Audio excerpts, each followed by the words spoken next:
only dilate the muscle, go in the foramen, go inside the disc.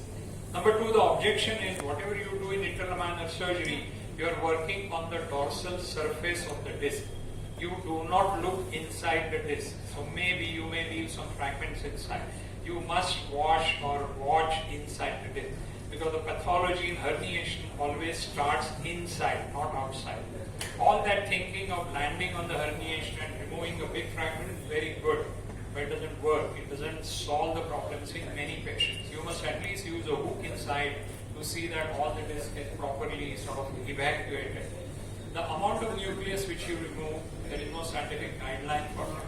Whereas in our case, when we work inside, we go to the tear and then we see that everything which has come out, we remove that.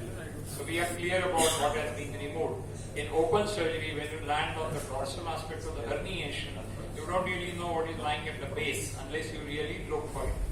So these are one or two small objections.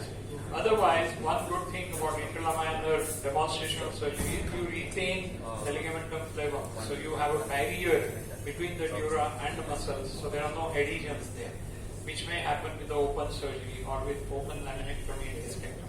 That's a good part of it. But I won't call it endoscopic discectomy. It is endoscopic laminectomy followed by discectomy. Let's not hide that laminectomy part of it. Okay, it's not bad. I'm not saying it is wrong or bad or something.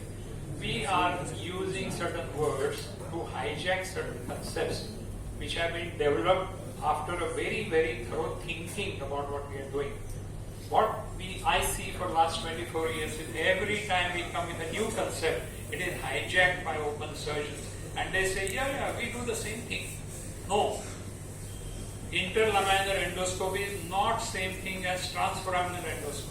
Transforaminal endoscopy, we go to the target directly. There is nothing in between. Okay, that's the distinction. But of course, this is a debatable point.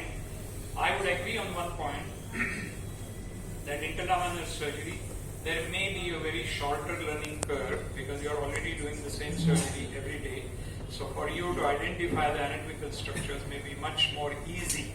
Secondly, you are doing it under spinal, epidural or general anesthesia, so maybe the cooperation from the patient side is there. But again, if you are doing it for pain, the pain has to be identified. So your surgery is primarily image guided. I mean, the decision making is image based, not symptom based. So there are a few points which need to be openly discussed. Unfortunately, what has happened is most of the conferences, there are debates where people try to sort of score points one against the other. They say endoscopic discectomy transforaminal versus interlaminar discectomy. There is no point in talking. Two things are different. Okay? There is nothing, no similarity. Our think we are based on symptoms. We do not touch any structure except the target. We are much more precise about targeting. You are landing on the lamina, you are cutting the lamina, then retracting the nerve, etc., then go down and push off. Again, when the target is ahead or ventral to the dural sac, you are working from behind. What's the purpose? I mean, you tell me one single indication, apart from maybe high iliac crest or a very big good L5S1 window where you put interlaminar. What other indications are there? All the indications shown in the picture are debatable. Foraminal herniation, you do through interlaminar. I mean, you can't do it. You have to cut the facet in that case. Going above, going over the top, it's all fine. It's a good English word to understand, over the top. It doesn't achieve the result. Many times, whatever is lying ahead or outside the medial pedicle line is not even visualized. You're doing by fluoroscopy. Again, I'm not against interlaminar, but I can tell you that sometimes I do get irritated because it is being pushed all the time against transforaminal. It should not happen. Interlaminar surgery is a standard, validated, literature-supported surgery for the last 90 years. We accept that. It is improved by this version of interlaminar surgery. Let's not call it interlaminar endoscopic discectomy. It is interlaminar laminectomy and discectomy. Then it is proper. Hiding that word of laminectomy is not correct. It is not scientific. Okay? In case of stenosis, it's okay. In case of discectomy, saying that it is endoscopic discectomy is fooling people, cheating people. I personally feel it is not correct. Academically, it should not be supported. Okay, this is my personal opinion. I know that some people may not agree with me or may not like what I'm saying. But please understand, this is an academic forum.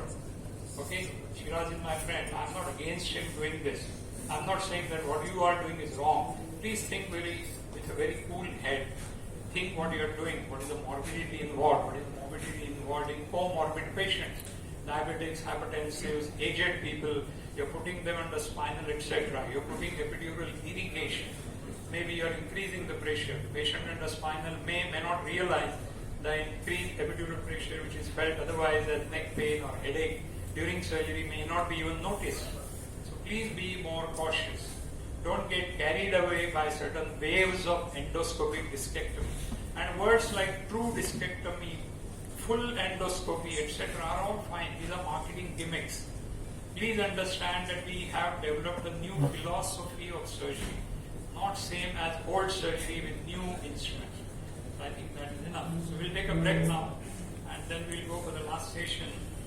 In the last session